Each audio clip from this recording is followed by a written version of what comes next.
¿Cómo están? Parece que va a ser un lindo día. Sí, sí, dicen que sí, fresquito. Mañana fresco también dice que se viene. Parece que no hay viento. Sí, no sé, ya empieza el calor, cosa que a mí no me gusta. Mm, Los días de primavera, tanto calor. Qué Buen día, asco. Erika. Los mosquitos los odio. Calor que no se puede dormir, no se puede descansar para trabajar. No, prefiero el frío. Bueno, chicos, escúchenme. He estado viendo las fechas para los exámenes, así nos organizamos. Eh, el jueves que viene, no, el último, el 30 es feriado. No, ¿lo pasarán para el viernes o lo dejarán el jueves? Ni No. idea, profe. Nosotros tenemos feriado el mismo día en el hospital, porque es algo de Córdoba, nada más. Bueno, vamos a ver, hoy nueve vamos a ver el repaso de lo que le di. ¿Vieron los power que les mandé? ¿No? No vi nada. Vi técnica, no. Ah, porque están con técnica. Bueno, vamos a hacer una cosa. Hoy yo empiezo con anestesia general, ¿sí? Anestesia general y hacemos un breve repaso de los antiinflamatorios, los analgésicos y los gastroprotectores y antieméticos que yo les mandé el Power, ¿sí? Después, el 16 del 9, la otra clase, vamos a dar anestesia local y hacemos un repaso también de todo esto que ustedes necesiten, de anestesia general. El 23 doy anestesia regional y damos repaso, si ustedes quieren, de la general y la local, ¿sí? El examen de anestesia general, el oral, sería el 7 y el 14 de octubre. Y el 21 y 28 de octubre, el oral de anestesia local y regional. Después ya y es- pasaríamos la Jeffy y terminamos las clases. Tan rápido. Profe, ¿lo puede repetir la fecha, por favor? Sí, tan rápido y espero que nadie vaya al recuperatorio de Jeffy también, ¿no? Profe, yo tengo una pregunta. Por ejemplo, creo que tengo un 5 en el primer parcial y después tengo 7. ¿Lo voy a poder recuperar ese 5 o no? Se recuperan las notas menores de 4. Ah, bien. Si no, no. Antes, cuando teníamos la nota de letras, la quali, sí, vieron que recuperábamos todo, pero ahora no. Si estamos, vamos a ver qué dicen a fin de año, porque siempre después el ministerio manda otra cosa. Así que, si dicen que seguimos como los años normales, el recuperatorio es para todas las notas menores de 4. Si no, no tienen que recuperar ningún examen. ¿Sí? Y la Jeffy ya vamos a ver. La Jeffy va a ser para todos, porque la Jeffy tiene que ser para todo el mundo, pero vamos a ver cómo la tomamos, ¿sí? Para los que promocionan de una forma y los otros ya se verá. Pero Profe, buen seguro, día. seguro va a ser escrita. Hola, Candela, ¿cómo estás? Bien. 7-14 es el examen y el otro fecha que dijo, ¿cuál era? 7 y 14 de octubre es anestesia general, el oral. Yo ya voy a mandar las pautas con anticipación para que se vayan organizando y acuérdense que son 3 preguntas, ¿sí? A los sumos 4, pero 3. Y van a pasar de a 2. Después, el 21 y el 28 de octubre es el oral de anestesia local y regional,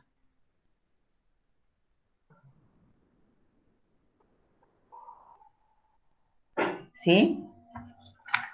Bueno,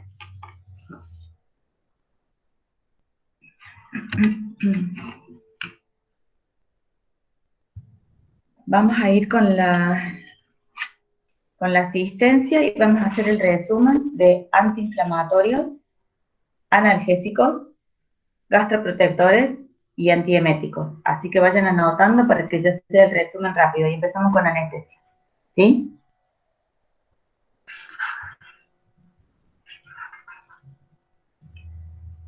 Abaca Melissa. Aguirre. Presente, profe. Hoy es 9 del 6. Ali. Baltasar. Barrio Nuevo. Bianchini. Presente, profe. Barborini. Presente, profe. Carrizo Erika. Presente, profe. Ceballos. Presente, profe. Carrizo Belén. Cheuqueman. Claros. Porchero. Presente. Calderón. Díaz. Presente. De Vasconcelo. Presente. Ferreira. Presente. Ferreira Mariano. Sí. Y Ferreira Rocío. Flores. Esparza. Gijena. ¿Gijena dijo? Sí, ya, Acá ya está, había, profe. ya había visto. Quechelín, presente. El profe presente. Buriño. Lachaise. Laza. Presente, profe. Lobrich. ¿Dijo la Chaise, profe? Sí. Ahí estoy, acá estoy. Ahí prende la cámara. Lachaise, presente. Laza. Lobrich. Presente, profe. Medina. Presente, profe. Moine. Presente, profe. Molica. Profe, soy Laza, dije presente. Bueno. Mochica, presente. Profe, recién ingreso. Molica. Creo que yo me salí. Acá estoy. Molina. Presente. Meléndez.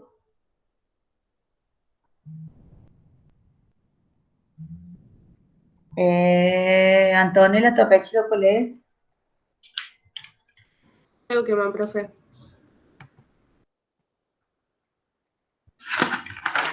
Bien. Gómez. Morales. Moros. Presente, profe. Mies, Tomás Ignacio. Presente, profe. Talleres. Palumbo. Presente, profe. Paolini. Presente, profe. Pedraza. Pinel. Presente, profe. Ponce. Horta. Rinaudo. Sánchez. Presente, profe Sánchez. No está presente. ¿Bien? Rinaldo. Estoy acá.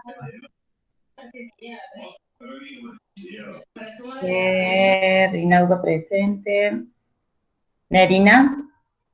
Presente, profe. Tavares. Presente, profe. Valles. Presente, profe. Vélez. Presente, profe. Zarratea. Presente, profe. Zurita. Bueno, a ver chicos. De los antiinflamatorios. Profe, Sí. acá se les fue por internet. ¿A quién? A padre. O sea que está sin internet ahora. Sí, Bueno, apenas le vuelvo se conecta. bueno.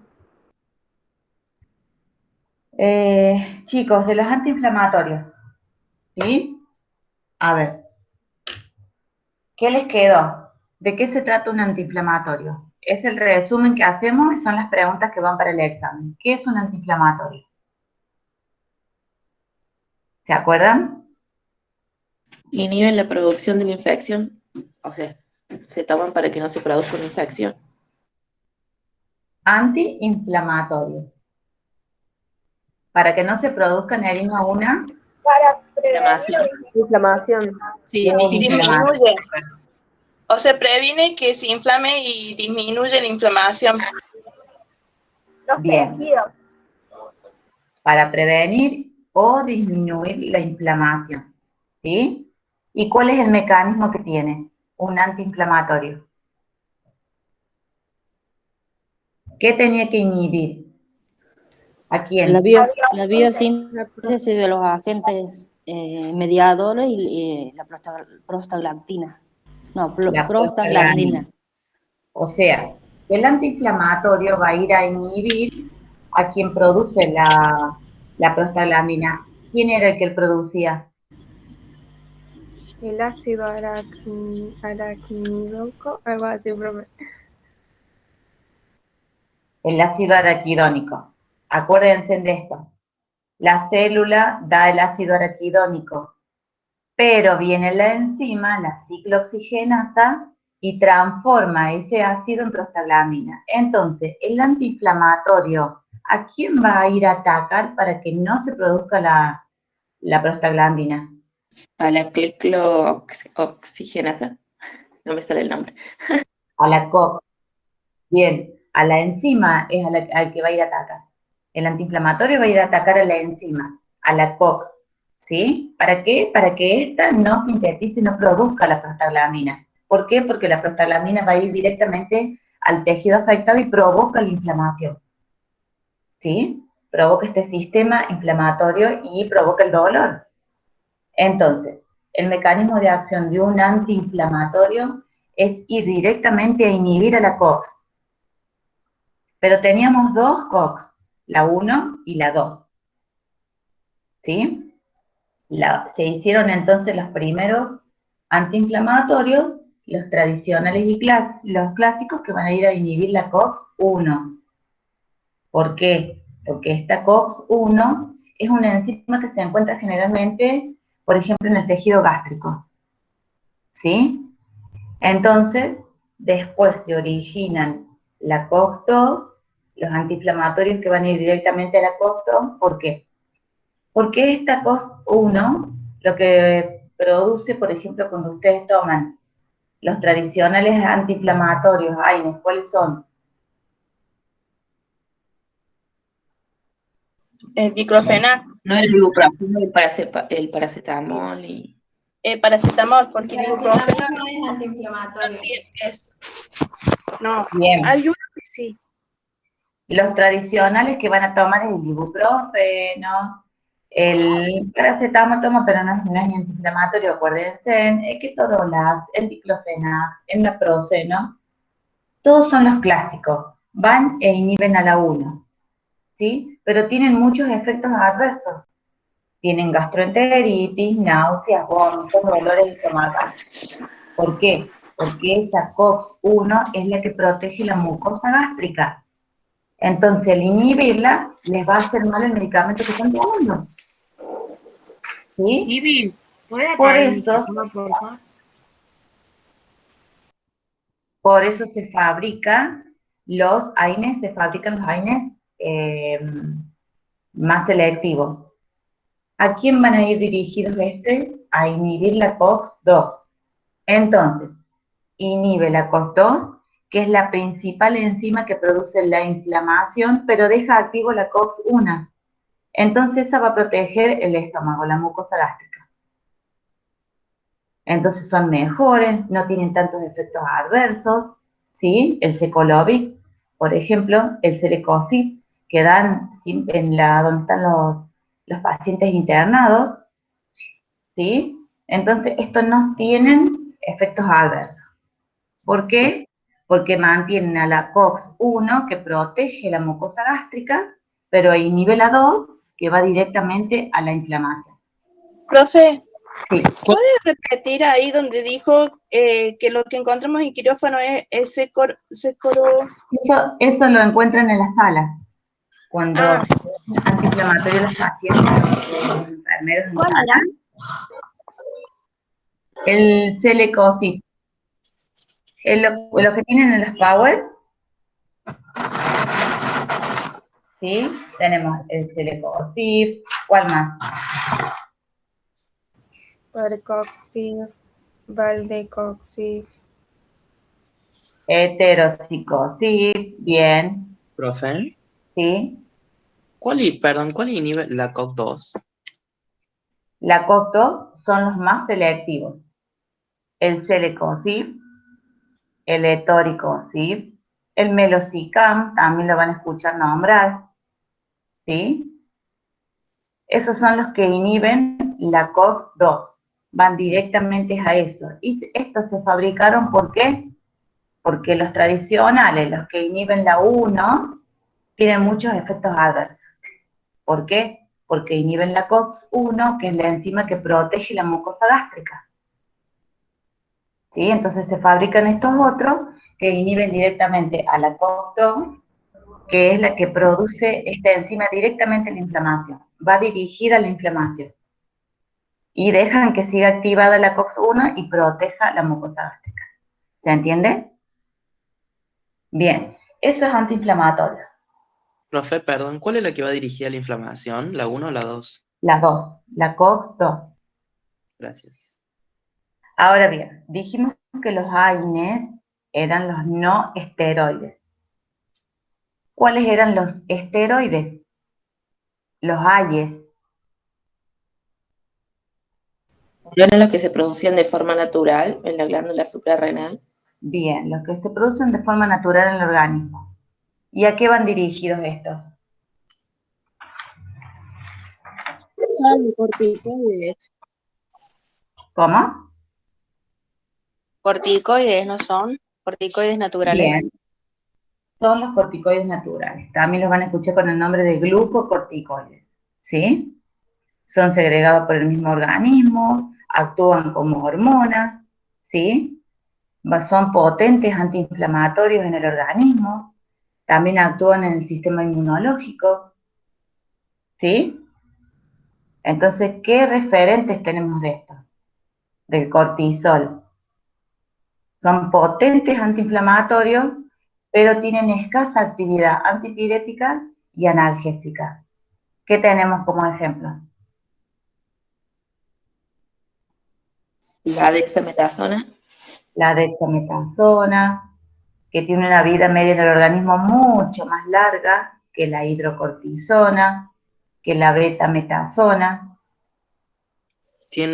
Son de acción corta, inmediata y prolongada. Bien, la dexametasona, por ejemplo, la vida media que tiene en el organismo, que es la más potente de todas, es de 36 más o menos a 54 horas. ¿Sí? Es más potente que la hidro y que la prednisona. Ahora bien, la diferencia que dijimos, las acciones de cada uno es, los AIES, ¿qué acción tienen?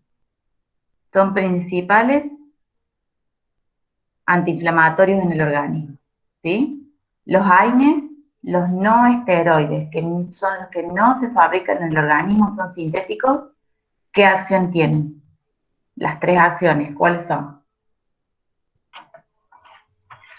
Antiinflamatorios, analgésicos y antipiréticos. Bien, bien, bien, Nerina. Bien, la diferencia con el paracetamol, que es Que el paracetamol no es antiinflamatorio. Pero bien, sí se considera un AINES, creo que había dicho. sí, se considera un AINE, pero es analgésico y antipirético. Bien, la dexametasona se puede usar en cirugía.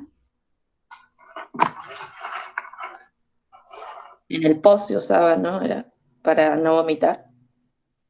¿sí? Generalmente se usa en la inducción para evitar los vómitos postquirúrgicos, Profe, ¿sí? de la dexametasona yo tengo notado que se usa en cesáreas. Bien, ¿por qué se usa en cesárea? Porque toca una parte de la piel que le genera náuseas a la paciente. O por lo menos eso es lo que vi, como que no me acuerdo qué capa de la piel era, que cuando se la están suturando o se la están abriendo, le genera el reflejo del vómito. Cuando están suturando o abriendo, ¿qué cosa?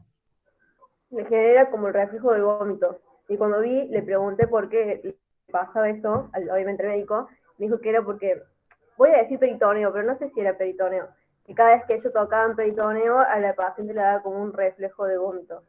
Sí, sí, cuando manipulan el útero. Sí, sí, da el reflejo de vómito.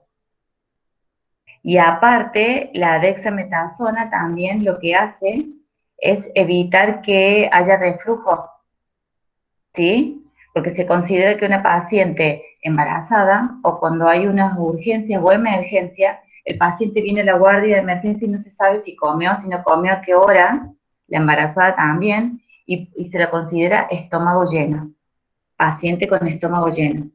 Entonces hay que colocar un anticolinérgico, ¿para qué? Para que no se produzcan los vómitos y no se produzcan las secreciones en vías aéreas superiores y se produzcan las broncoaspiraciones, ¿sí? La manipulación del útero en sí tiene el reflejo de náusea y vómito.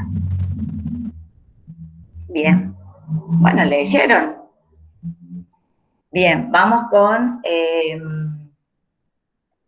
la escalera analgésica, con los analgésicos, con los opioides, que es otra que ustedes tienen que ver para anestesia general.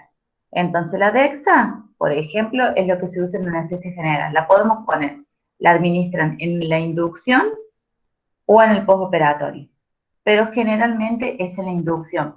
¿Para qué? Para evitar los vómitos postoperatorios, ¿sí? Sobre todo cuando se usa fentanilo o un halogenado, un gas. Estos inducen a los vómitos postoperatorios. Dijimos que también se puede utilizar la Dexa como la atropina para evitar secreciones en vías aéreas superiores, ¿sí? Para evitar los mocos y evitar que el paciente se broncoaspire. Vamos con la escalera analgésica. ¿Se acuerdan que en el Power decía la escalera analgésica trataban de los opioides? ¿Sí? Se dice escalera analgésica porque estos escalones van a ir con distintos fármacos para dolores que puede llegar a tener considerado un paciente, en dolor leve, moderado, grave, crónico. ¿Sí? Esta escalera analgésica se basa en, por ejemplo, opioides y coadyuvantes. Dijimos que estos coadyuvantes son fármacos que ayudan, son secundarios, son fármacos que acompañan, ¿sí? Los adyuvantes son acompañantes. Entonces, dijimos que para un dolor leve, un paciente que podía tomar. Podía tomar un AINES, Un paracetamol, un metanol, ibuprofeno, bien. más, o puede ser con un coayudante o no. Puede ser un coadyuvante, quiere decir que el paciente puede llegar a tomar, por ejemplo, una benzodiazepina para que se tranquilice. Un diclo, un diazepam, un lorazepam, ¿sí? Puede o no. Y puede o no tener los opioides. Estos opioides son fármacos que inducen al sueño, ¿sí? Acuérdense, son derivados del opio. Pero el potencial acción que tienen, la potencial acción son analgésicos, son calmantes, ¿sí? Los opioides tienen su propiedad analgésica, es decir, que alivian el dolor. Los opioides pueden ser, como dijimos, los naturales que derivan del opio, por ejemplo, la morfina, ¿sí? La codeína. Tenemos los semisintéticos, como la heroína, la oxicodona o los sintéticos. Ahí entra, por ejemplo, la metadona, la petidina. ¿Sí? Son todos opioides. Ahora bien, hay opioides mayores y menores. Los opioides mayores son los fuertes. Metadona, la metadona y la petidina. Son sintéticos. Tenemos opioides mayores o fuertes y los opioides menores o débiles. Los opioides mayores, ¿a cuáles conocen? Por ejemplo, la morfina, el fentanilo, ese se usa en la analgesia de la anestesia. Tenemos, por ejemplo, el sufentanilo, el remifentanilo, la metadona, la oxicodona, ¿sí? La petidina o meperidina, que ustedes también lo pueden escuchar con ese nombre. En el quirófano se encuentra con el nombre de meperidina. Esos son opioides mayores, tienen mayor acción, son más fuertes, ¿sí? Todos van dirigidos al sistema nervioso central y lo deprimen. Después tenemos los opioides menores o más débiles. ¿Cuál puede ser? Un tramadol, eso lo han escuchado. El tramadol, la codeína son débiles, ¿sí? La hidrocodona también es un opioide débil. Entonces, para esta escalera pueden ir acompañados según el estadio de dolor que tenga un paciente. Se puede acompañar opioides con AINES o con adyuvantes. Por ejemplo, unas benzo, ¿sí? Por ejemplo, ¿qué más puede ser? A ver, ¿leyeron algún otro que pueden ir? Un antidepresivo el paciente también puede estar tomando, ¿sí? Y eso lo ayuda a calmarse al paciente y van a aplicar otros fármacos para dolores, ¿sí? Un corticoide también puede aplicarse al paciente, un adyuvante. ¿Por qué? Porque puede tener una dexa, una hidro, y esto ¿qué hace? Evita vómitos al paciente con todo el resto de los demás medicamentos que se están administrando, ¿sí? ¿Qué otro puede ser que esté con un neuroléptico? Puede ser que se acompañe. ¿Qué son los neurolépticos? ¿Se acuerdan cuando los vimos en el sistema nervioso? Son antipsicóticos, son tranquilizantes mayores. Por ejemplo, el haloperidol. El haloperidol también se puede administrar en una anestesia. ¿Sí? Terminamos con analgésicos. ¿Se entendió? Sí, profe. Bueno. Sí, profe. Los otros power que yo les mandé eran, por ejemplo, gastroprotectores. ¿Sí? ¿Qué mecanismo de acción tiene un gastroprotector o un antisecretor? La palabra se los dice. Inhibe la secreción de ácido en el estómago. Bien, bien. María, inhibe o disminuye la secreción de ácido clorhídrico en el estómago. La secreción del ácido. ¿Cómo?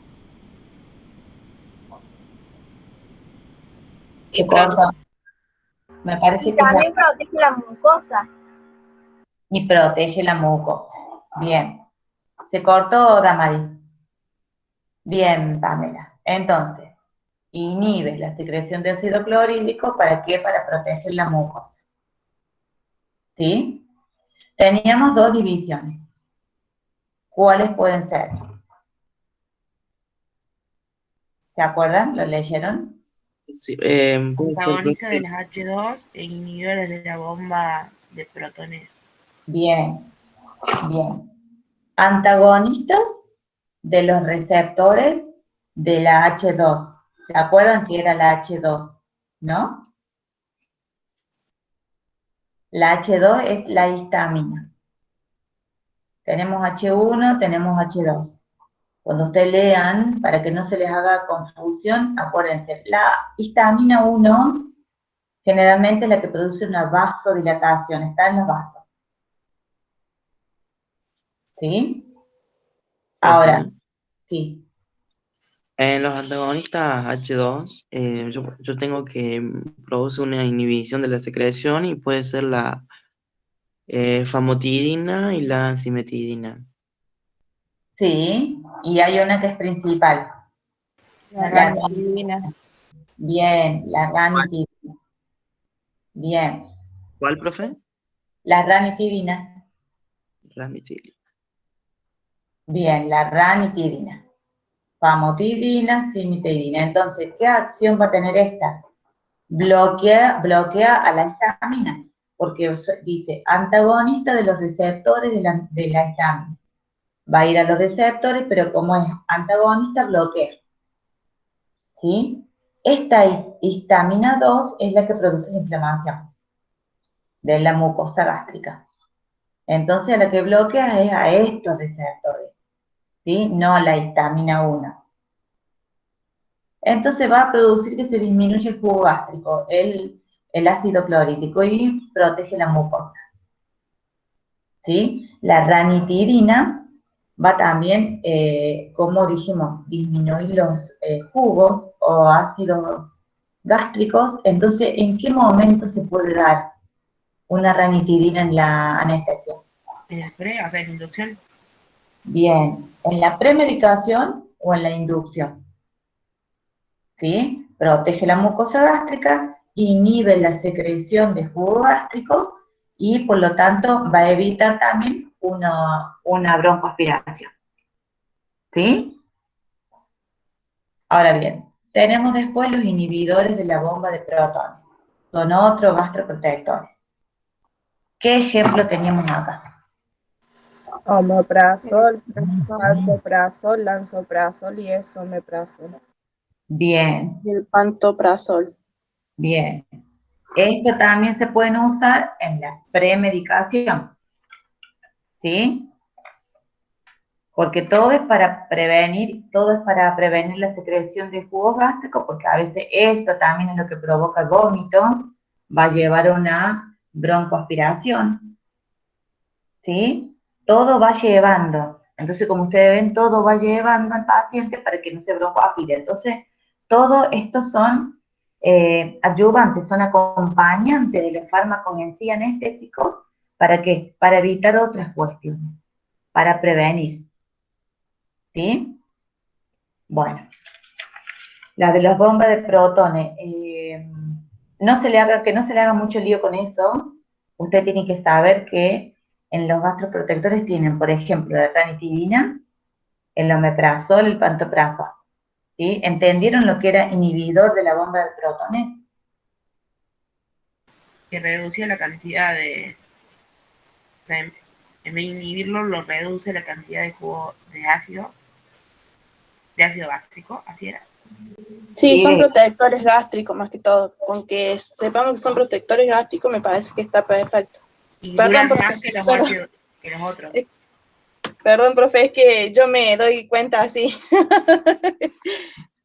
Ojo que tienen que saber ustedes por qué se llaman así, por qué se llaman así, ¿sí? Después, ustedes cuando tengan más tiempo, lean un poquito más, porque si yo les digo, les expliqué recién por qué se llamaban antagonistas de los receptores de la histamina. Eso ya lo habíamos visto en un principio, ¿sí?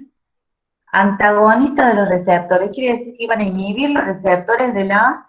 ¿Qué pasó, Tiziana? ¿Me estás sacando fotos? Son inhibidores de la histamina. No, profe. Entonces no actúa la histamina acá como en la inflamación, ¿sí? Ahora, inhibidores de la bomba de protones también es una cuestión más química. Profe, Sí. nosotros acá en cirugía o en el preoperatorio o antes de la cirugía vamos a utilizar estos remedios, estas soluciones. Pero cuando uno tiene mucho reflujo estomacal y va al médico, también se los aconseja el gastroenterólogo como uso común. Claro, claro.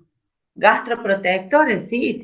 Si ya te dieron, Sofía, AINE, tenés alguna inflamación y ya te dieron, o te dieron un analgésico, te van a proteger la mucosa gástrica, entonces van a complementar con estos gastroprotectores, siempre. Sí, a mi mamá le saben dar, porque mi mamá sufre de reflujo y cuando ella se enferma le dan el antibiótico, más el inflamatorio, más, por ejemplo, un omeprazol. Claro, un gastroprotector. Profe, Bien. a mí me operaron de la vesícula y me dieron el dexlansoprazol para tomar. Claro, un gastroprotector. Porque seguramente te han dado otra cosa. O te lo dieron después, en el postoperatorio, para proteger de todos los fármacos que te dieron anteriormente. Todo lo que te administraron anteriormente. Profe, Bien. Sí. entonces los inhibidores de la bomba de protones reduce, digamos, como el jugo gástrico. Todos son los que inhiben la secreción de jugo gástrico.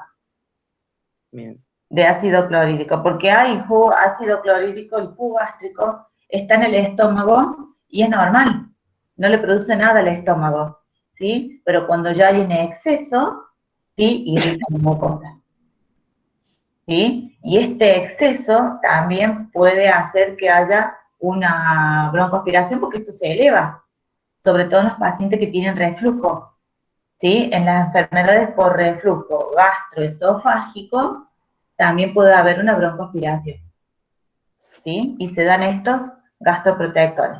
Los pacientes siempre van a estar tomando omeprazol, pantoprazol, ¿sí? Bien. Antieméticos o antinauseosos, esos también se los di en el último power. La palabra se los dice. ¿Qué mecanismo de acción tienen? Evitar el vómito. Prevenir o controlar la emesis, ¿sí? El vómito. También puede ser la náusea.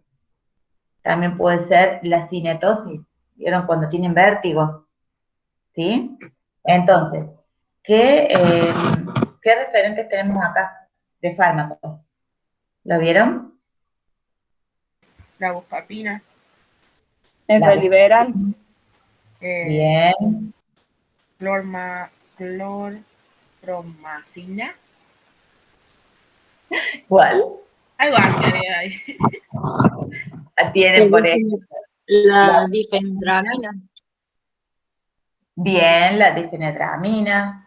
Droperidol, metoclopramida, clorpromacina. Bien. Bien. Difenidramina.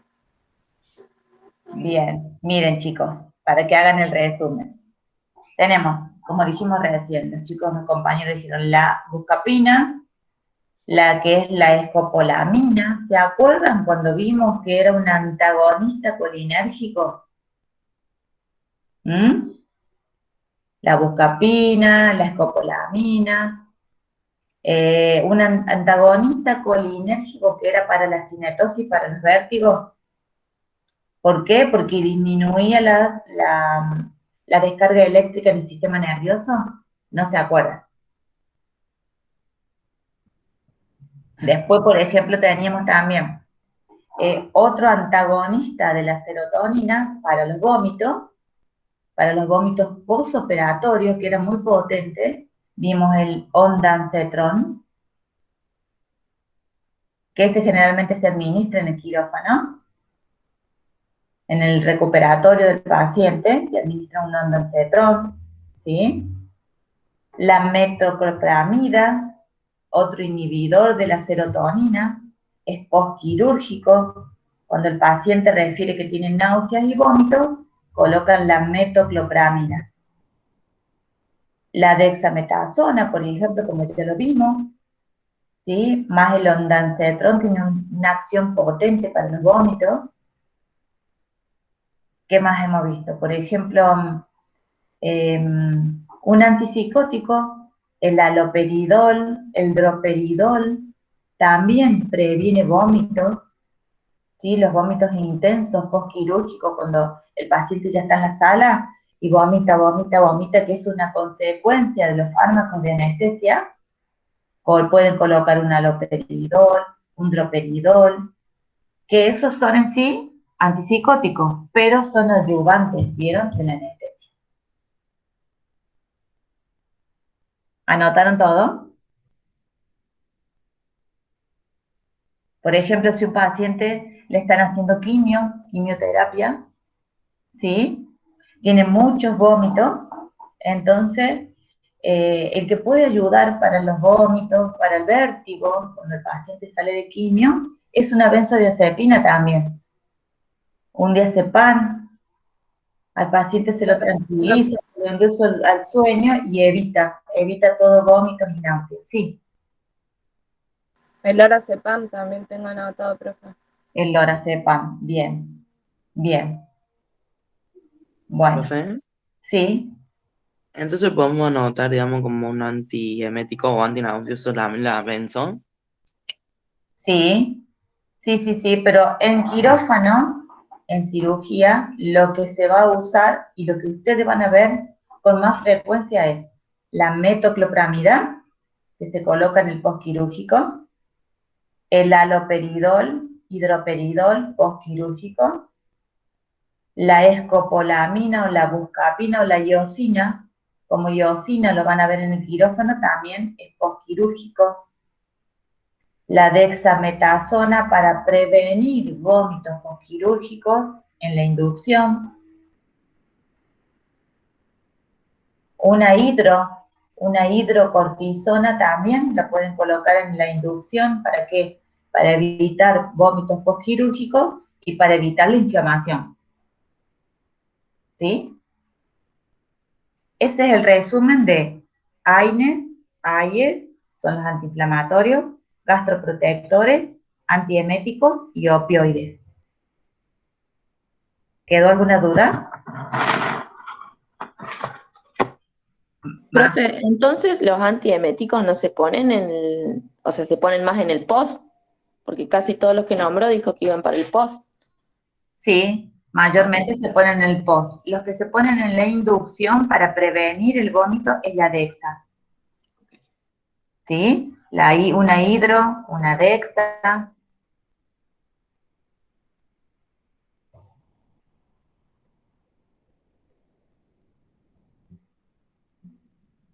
Bueno, terminamos con todos estos adyuvantes.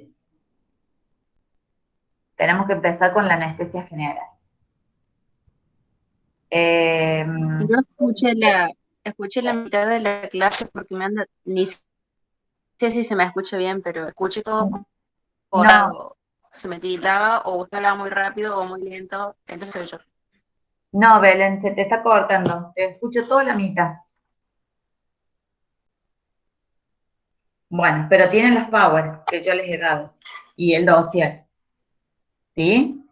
Vamos con anestesia. ¿Toman 10 minutitos o vamos con anestesia porque es largo? Pueden ser 10 minutos y arrancamos. Bueno, Sí, porfa, 10 minutitos. menos 5, por favor, pónganse así, empezamos, ¿sí?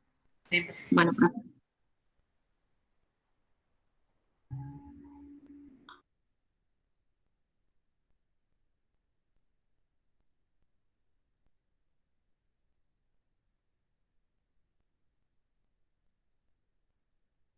Profe, una pregunta. ¿Anestesia general sería la de la unidad 6? No vi la unidad, pero cuando les pase Erika, cuando yo les pase el power, ya les pongo la unidad ahí. Ah, bien, profe, gracias. Después usted nos dice qué unidades abarca el examen de ahora del 21. Y son todos los temas que hemos visto ahora. Porque De la ahora, unidad 5. ¿cómo? De la unidad 5 o 4, creo. Anestesia general, Erika lleva todo. Bien. Todo. Ahora vas a ver cuando empecemos el tema, todo está relacionado. Bien. Así que hacen el resumen de anestesia y ya van a tener todo Claro, integrado ahí. y vamos estudiando de los power para ir uniendo el tema, sería. Sí, las Power pueden ir estudiando. También Bien, del dossier, pero si no, sí, y todo lo que hemos visto en clase, resumiendo, y van estudiando de ahí. bien, profe, gracias. No, de nada. ¿Quién me escribió en el chat?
Bueno,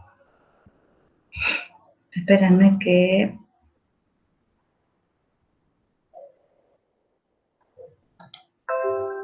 ¿Ahí ven, chicos? Sí, profe, se ve. Ah, bueno, porque a mí se me ocultó la pantalla donde están ustedes, pero... Bueno, vamos viendo. Bueno, ¿están todos?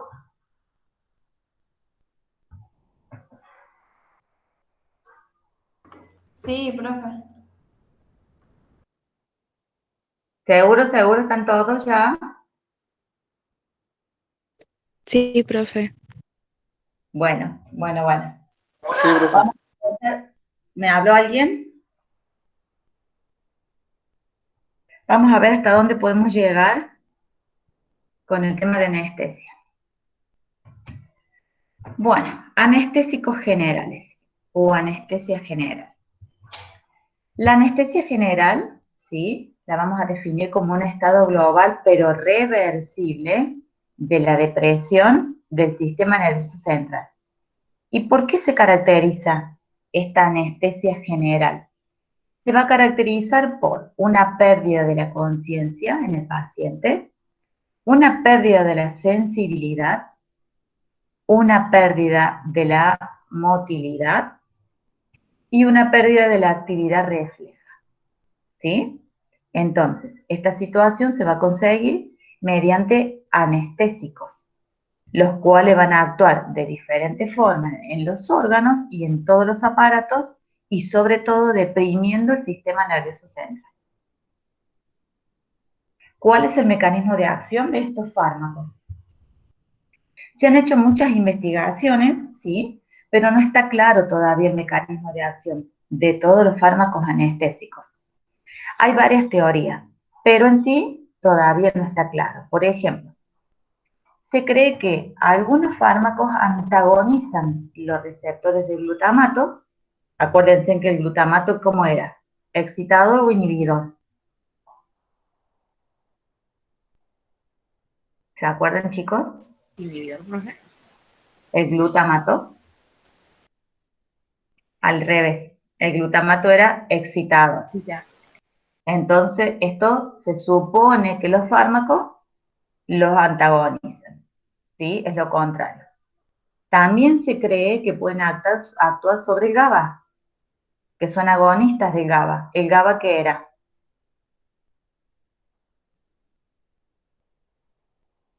Un depresor. El GABA era el que deprime, es un inhibidor. Entonces, se cree que estimulan los inhibidores, que es el GABA, ¿sí? Y antagoniza el glutamato, que es excitado. Por eso deprime el sistema nervioso. Pero otras teorías dicen que bloquean los canales de los receptores, entonces bloquean los canales de calcio, y esto va a afectar la transmisión nerviosa en el sistema nervioso central, ¿sí? En sí no está confirmada ninguna teoría, por eso el mecanismo de acción de los fármacos anestésicos todavía no está bien determinado. Ahora bien, la anestesia general puede tener ventajas y desventajas, como todo.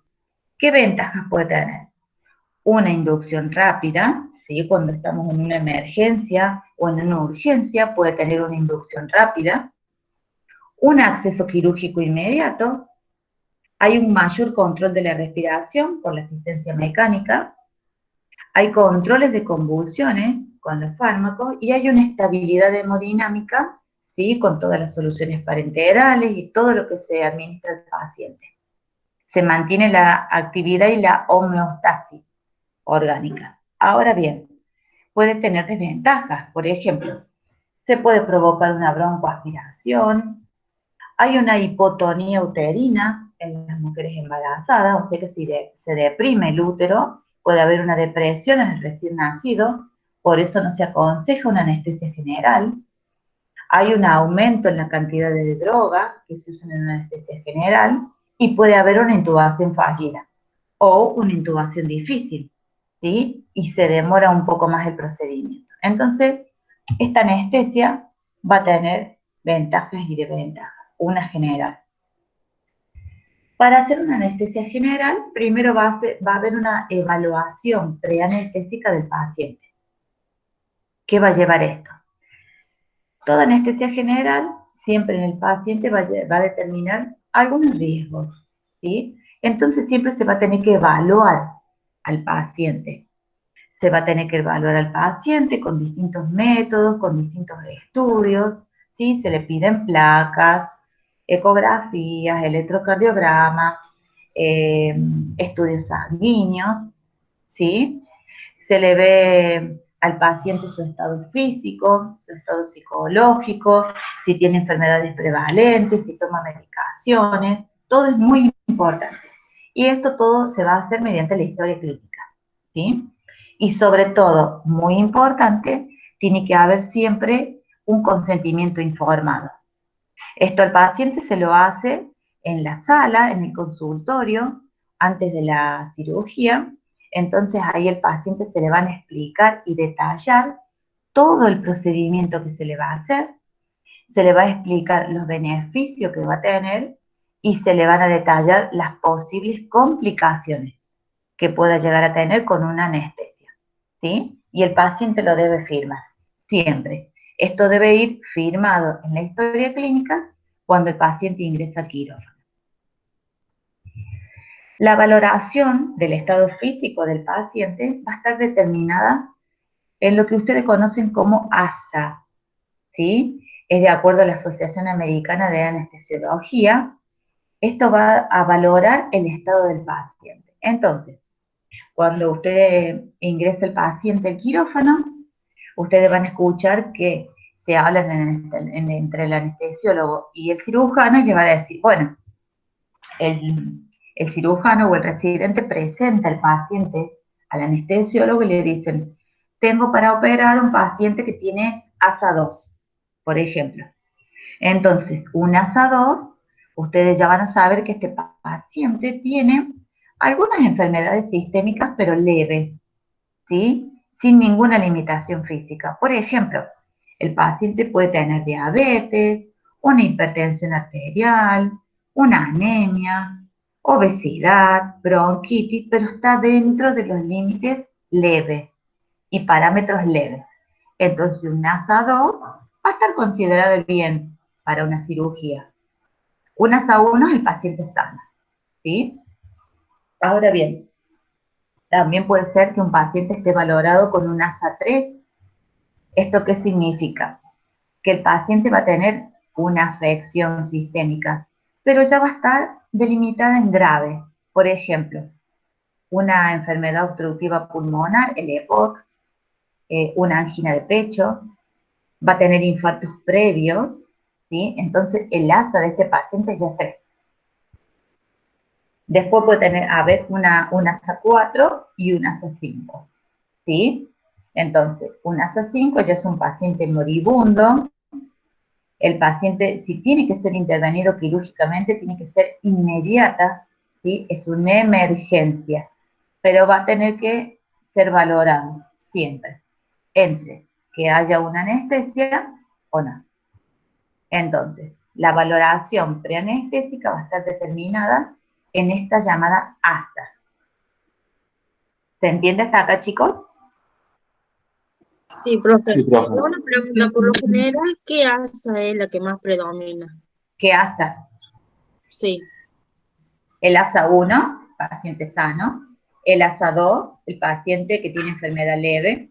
El ASA 3, enfermedad grave, pero se puede operar, ¿sí?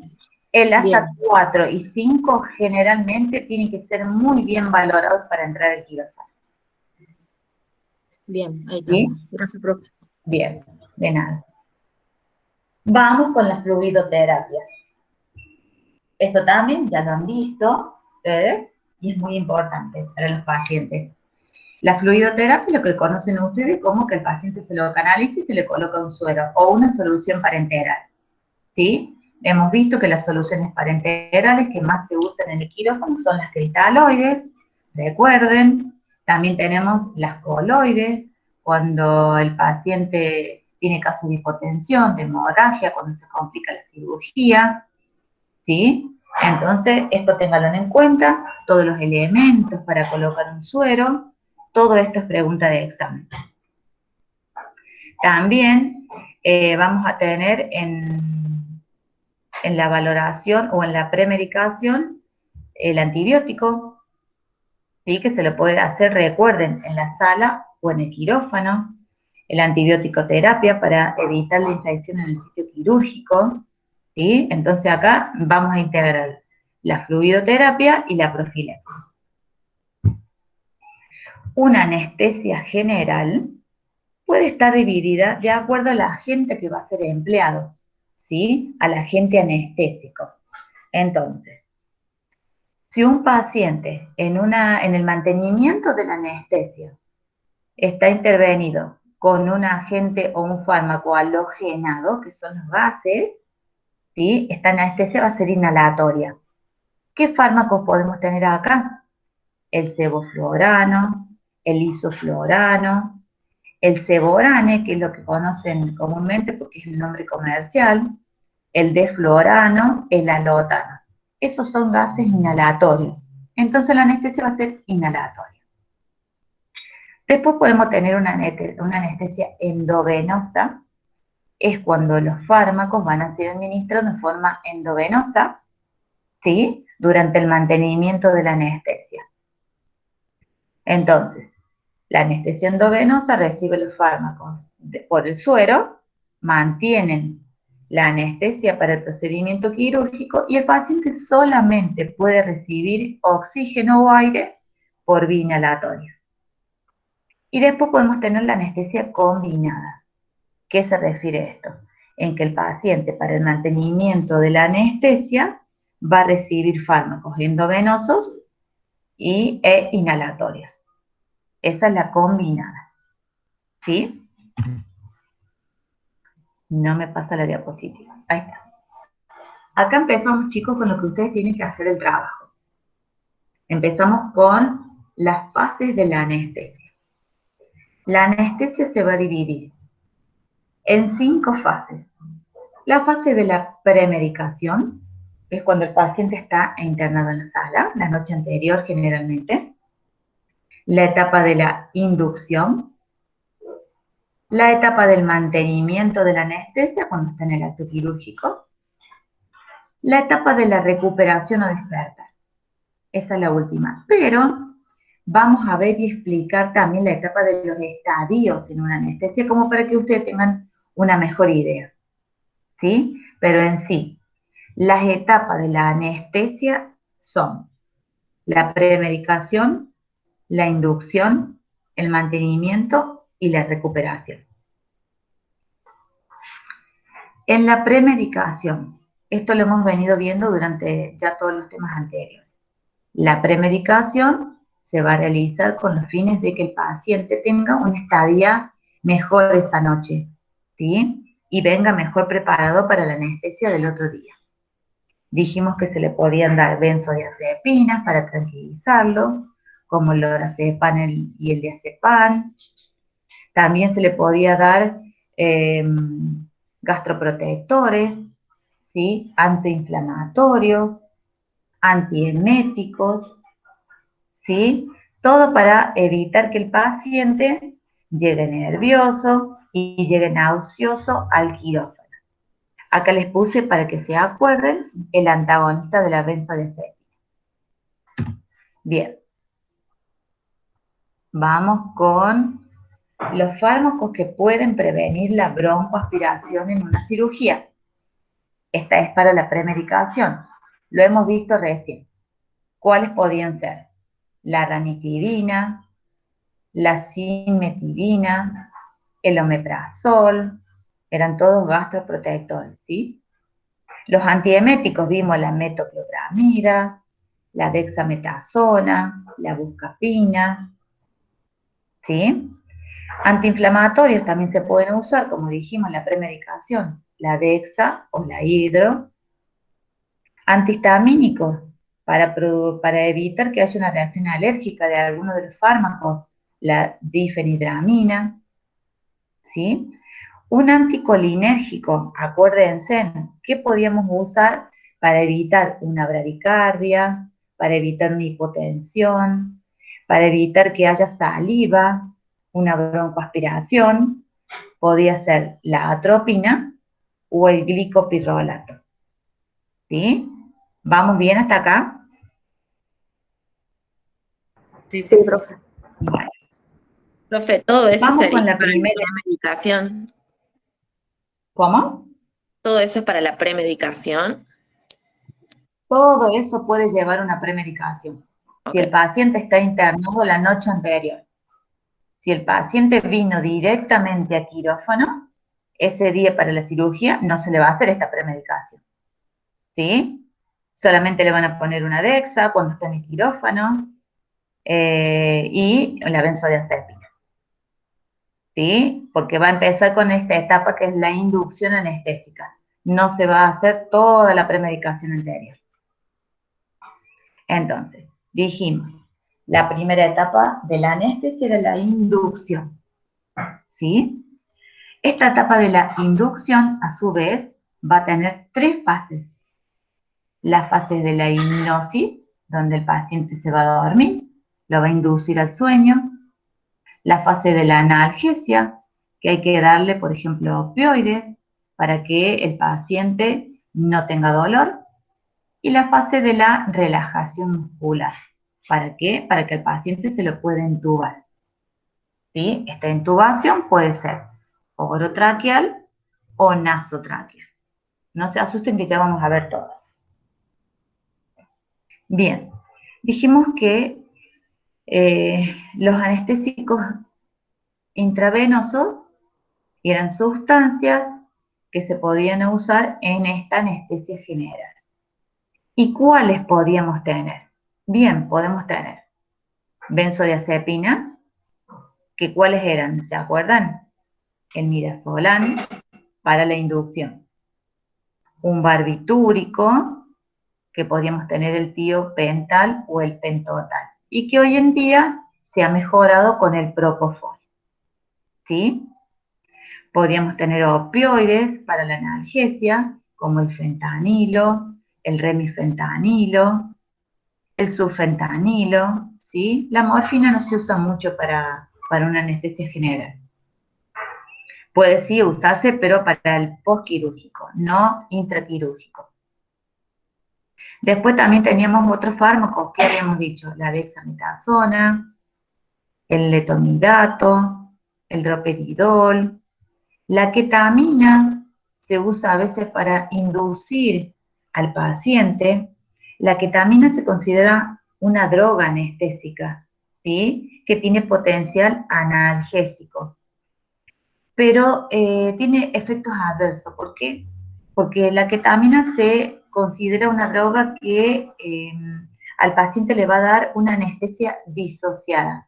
Ustedes van a escuchar que los anestesiólogos dicen, pásame la ketamina, pero tenía ojo con la disociación que le puede provocar al paciente. ¿Por qué?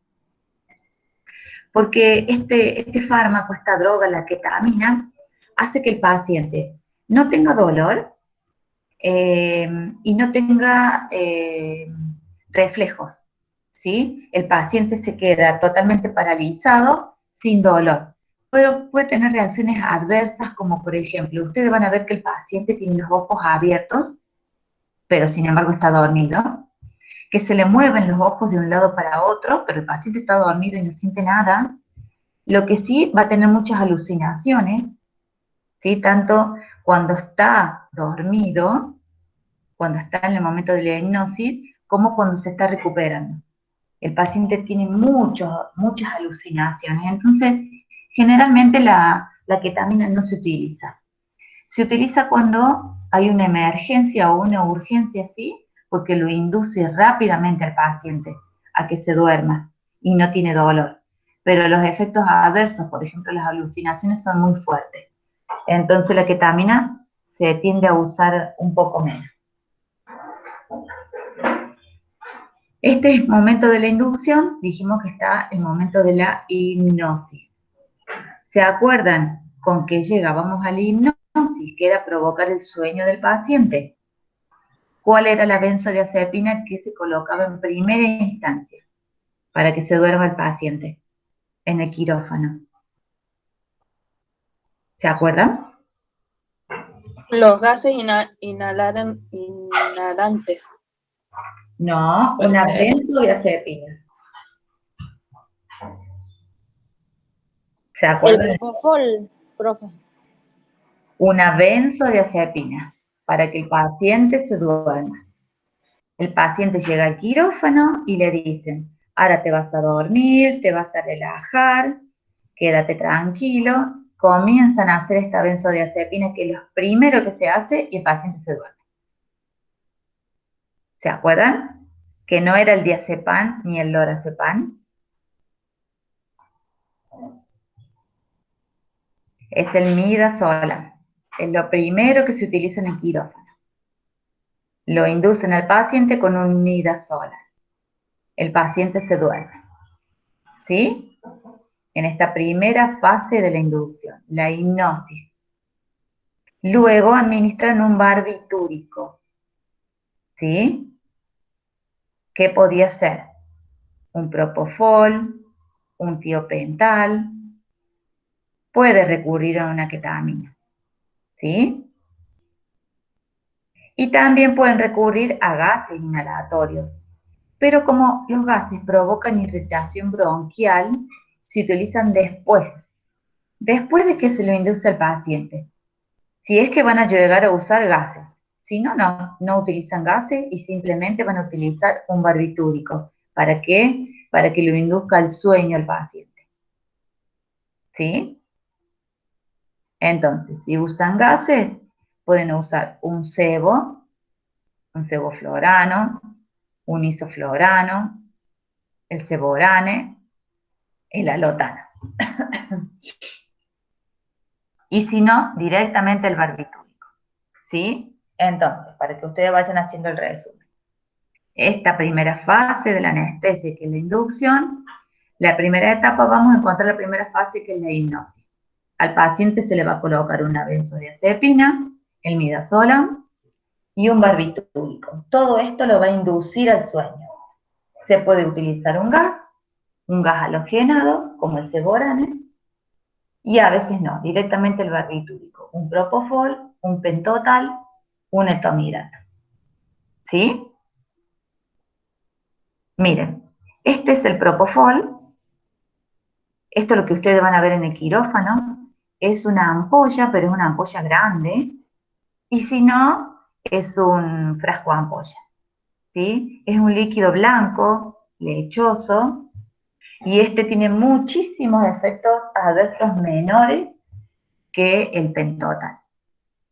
Esta es la ketamina, que ustedes la van a ver en el quirófano, así, un frasquito de ampolla chiquito.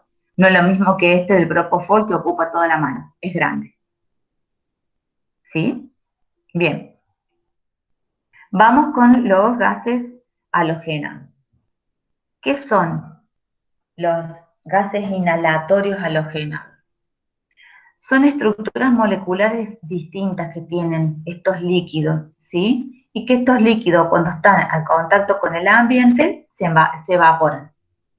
Vienen líquidos en un frasco, lo colocan en unos vaporizadores, ¿sí? Y de ahí se produce el gas recién, que va a ir administrado al paciente, a través de la máscara facial y de todas las tubuladuras o corrugados. ¿Sí? ¿Qué ejemplos tenemos? El deflorano, el sevoflurano, el alotano, el óxido nitroso, el enfluorano. ¿Sí? Esos son todos nombres difíciles, pero lo que ustedes van a encontrar en el quirófano generalmente es el ceborane y el alotano. Bien. Miren, les quiero mostrar esto a la mesa anestesia para que ustedes vean los vaporizadores. Entonces dijimos, miren, estos son los vaporizadores. Estos vaporizadores se van a encontrar acá. Estas son las distintas mesas anestésicas que ustedes pueden encontrar como ejemplo en un quirófano. Entonces, por ejemplo, miren, a ver si se ve bien esta. Acá tienen el vaporizador, es chiquito. Acá tienen otro tipo de vaporizador. Miren, y en esta mesa están acá. Estas son las mesas que generalmente hay en quirófano, son las más nuevas, las de última tecnología. Y acá están los vaporizadores. Esos vaporizadores son estos aparatitos. Son metálicos, son pesados, miren. Este es el que generalmente van a ver en el quirófano, este y esto.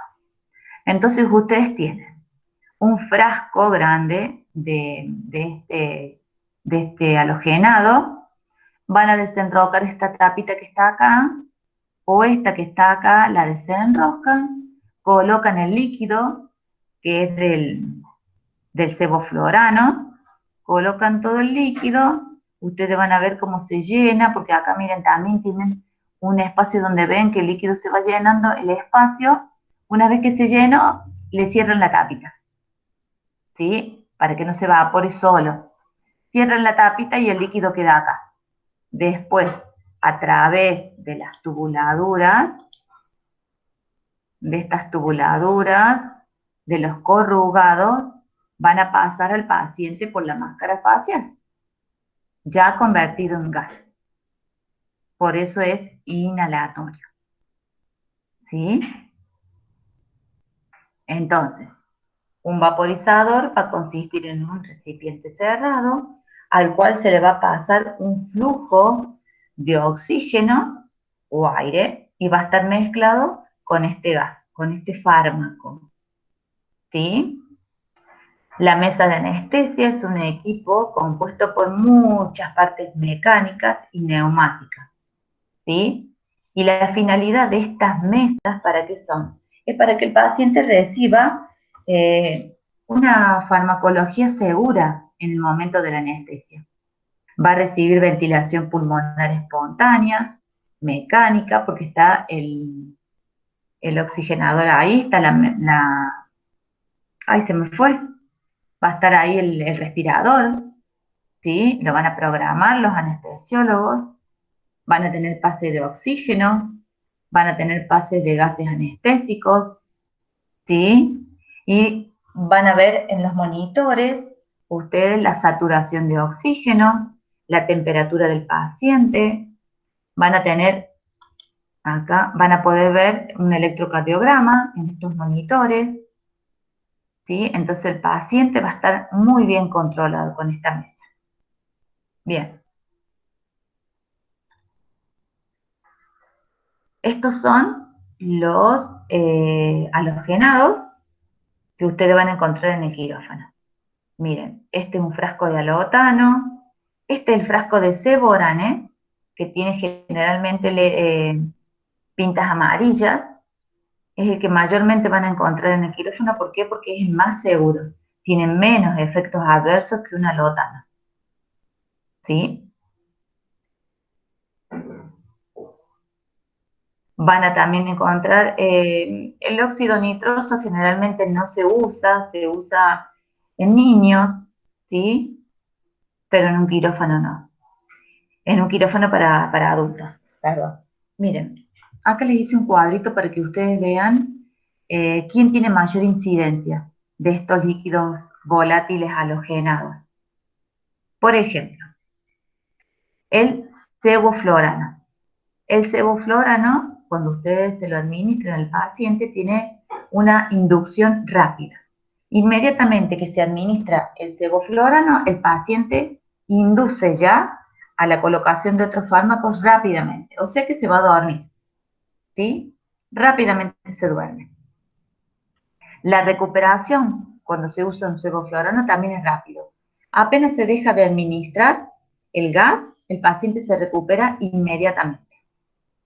El sevoflurano tiene una analgesia también muy buena, muy buena.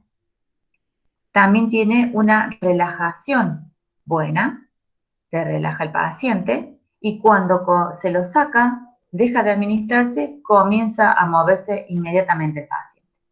Pero lo que tiene el sevoflurano es muy caro, ¿sí? Entonces, generalmente se va a usar un halotano, que es caro, pero no tanto. ¿Pero qué tiene este halotano? Tiene una inducción buena, una recuperación, sí, rápida, no tan rápida como el Ceborane, pero la analgesia es escasa, ¿sí? El paciente no va a tener una buena analgesia, va a sentir algo de dolor cuando se recupere, ¿sí? Entonces, estas son las diferencias que tienen los distintos halogénados. El que mayormente se usa, el más caro, pero que tiene una muy buena analgesia, es el Ceborane. ¿Cómo vamos, chicos, hasta acá?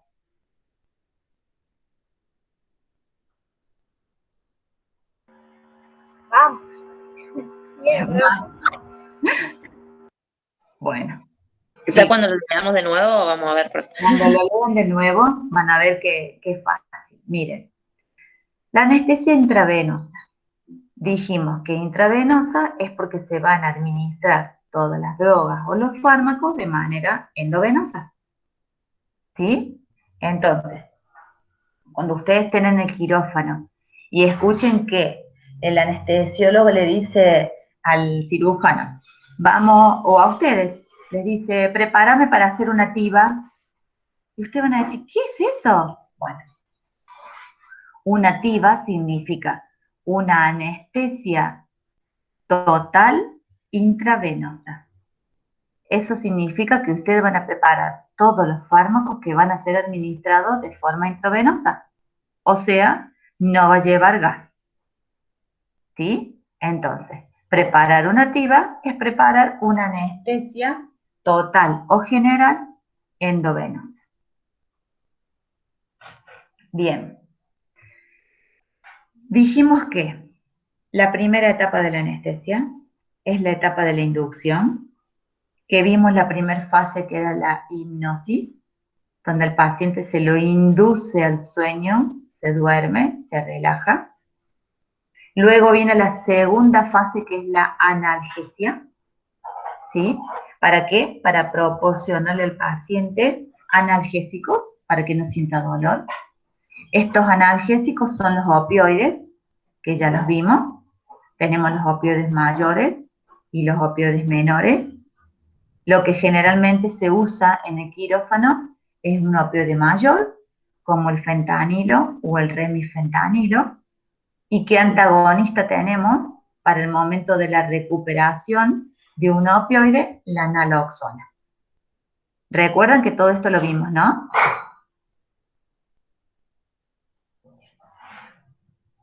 Sí. Bueno, vamos con la tercera fase de la inducción, que era la relajación muscular. ¿Para qué? Para que al paciente se lo pueda entubar. ¿Sí? Entonces, ¿con qué se le proporcionaba la relajación muscular? ¿Se acuerdan los relajantes musculares? Que teníamos los despolarizantes y los no despolarizantes. En los despolarizantes, ¿se acuerdan que teníamos la succinilcolina o el cloruro de succametonio? Que al paciente se dice que es despolarizante porque actúa de dos formas. Primero va con la parálisis y después la relajación. ¿Recuerdan que era un antagonista colinérgico? Y acá se produce la fasciculación, que es el cuidado que ustedes tienen que tener en un quirófano con el paciente. ¿Se acuerdan que lo vimos? Sí, profe. Bien. Y el otro relajante muscular es el no despolarizante, en el que se puede usar el becuronio, el atracurio, el pabulón, el pancuronio, ¿sí? El rocuronio. Este actúa directamente en la relajación muscular, entonces no tiene periodo de fasciculación. ¿Bien? Hasta acá vamos, porque todo esto lo vimos, ¿sí? Esto lo van a leer ustedes después, las complicaciones que pueden llegar a tener en una intubación. Miren, les dije que la intubación podía ser endotraqueal, ¿sí? Se coloca el tubo dentro de la tráquea. Bien, miren, acá tienen el laringoscopio. Yo les puse videos para que ustedes vean después, ¿sí? Primeramente colocan el laringoscopio, una vez que se visualiza la tráquea, se coloca el tubo. Tienen una intubación que también puede ser nasotraqueal. Miren, viene el tubo por el orificio nasal y va directamente a la tráquea. Miren cómo queda el paciente. También se coloca un adaptador, se coloca el adaptador para el corrugado, ¿sí? Y este corrugado va a ir al respirador mecánico. Miren. También podemos tener cánulas para la intubación orotraqueal, estas que se llaman máscaras laringias, ¿sí? O cánulas laringias. ¿Por qué? Porque en vez de un tubo, a ver si, acá, miren, acá está. Acá tienen estos videos, ustedes ingresen y van a ver las distintas intubaciones para que le quede un poquito más claro el tema, porque si ustedes no lo ven, no se lo pueden imaginar. Sí, yo se los puedo explicar, pero si no lo ven bien en los videos no se lo van a imaginar, y más que no han estado en quirófano. Entonces, yo les dije que todos estos, miren, son los elementos para una intubación. Tienen el laringoscopio. Este laringo se abre esta palanca. Cuando nosotros abrimos la palanca, se prende la luz. Acá es una lucecita. Que esto alumbra dentro de la garganta del paciente para que puedan visualizar bien. ¿Sí? Primeramente, miren, al paciente se le puede dar oxígeno con la máscara. Acá tienen un niño. Esta es la máscara para colocar oxígeno o aire primeramente. Si al paciente ustedes lo están ventilando primero con aire u oxígeno, se le coloca la máscara y se le va a colocar esta cánula de Mayo o cánula de Gödel, también le van a escuchar nombrar, en la boca del paciente. ¿Sí? Entonces, esa cánula de Gödel o de Mayo se coloca acá, en la boca, y va a llegar hasta el primer comienzo de la tráquea. Entonces se lo puede ventilar fácilmente el paciente. ¿Sí?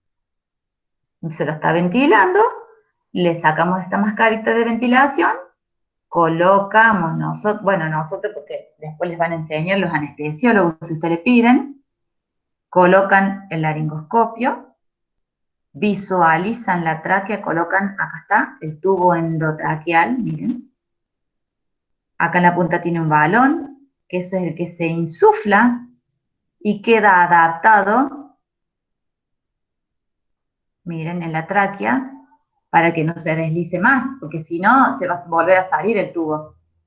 Entonces, les muestro esto y terminamos. Entonces, miren, por esta guía, este tubuladura que tienen chiquitita, una vez que entubaron al paciente, por acá introducen con una jeringuita de 10 centímetros de aire, entonces se insufla este balón y se aprieta, queda aprietado contra las paredes de la tráquea, ¿sí? Y no se mueve más el tubo.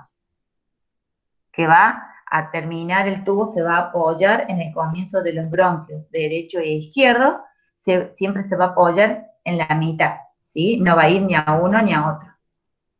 Porque si no va a insuflar más un pulmón que otro, entonces va a quedar en la mitad. Con esto se adapta, se fija la pared y no se mueve más el tubo. Acá tiene una valvulita, este piquito, entonces el aire del balón no se sale. En esta conexión van a ir conectadas las tubuladuras, acá los conectores para el corrugado, y por esta otra prolongación que tienen se puede aspirar el contenido que llegue a haber en el tubo. Profe, ¿y a ese tubo se le pone la lidocaína jálida para que pueda deslizarse o no? Acá en la punta del tubo, a Sí. veces le pueden colocar silocaína, pero spray. Ah, bien. Colocan silocaína spray en el anestesiólogo y ahí lo introduce recién. ¿Sí? Bueno, vamos a dejar acá porque seguramente ya tienen la otra profe. Bueno, hasta acá vamos más o menos fácil. Es ya todo lo que hemos visto. Hay que leerlo. Pero todo unido, profe, no es lo mismo. ¿Eh? Va todo junto. No es lo mismo. Como todos juntos. Que está todo en un Power, todo habla como Está comprimido. todo. Está todo comprimido y todo muy resumido de acuerdo a todos los temas que hemos venido viendo a partir de que comenzamos con el sistema nervioso central. Está todo acá. Todo. Pero véanlo hasta acá y después seguimos la clase que viene, porque es más largo. La clase que viene podemos hacer un repaso. Sí, En sí. mi vamos a cabeza hacer- hace así con técnicas. Es como que la tengo acá. Sí, profe, por favor, si Vamos a podemos hacer repasar el esto de repaso. vuelta. Pero escuchen, vamos a hacer el repaso, pero vean los videos que les puse ahí, porque Sí, sí, viendo el video también ya les va a ser más fácil todo. Bueno, no se asusten que vamos a ir despacio. Jessica está con su mano, pero no entiende nada. Lo que pasa es que tenemos el examen de técnica, profe, y ya tenemos la cabeza quemada. Pero el fin de semana léanlo, aprovechen y léanlo, y ya empezamos la otra a repasar y seguimos con este tema de anestesia, porque es medio largo. Sí, profe. Hoy a la 1:30, cuando terminemos el examen de técnica, ya soy otra persona. Puedo enfocar la extensión en otras cosas. Bueno, mucha suerte, chicas. Profe, cuando tomó asistencia, yo no estaba porque no tenía luz, así que le aviso igual de todas formas que quede justificado. A ver, esperen que quédense en el final los que tengo que modificar la asistencia y los demás que tengan un buen fin de. Bueno, profe. Gracias, profe. Igualmente, profe. Chao, profe, gracias. Igualmente. ¿Quién se integró a lo último? Carrizo Belén. Listo.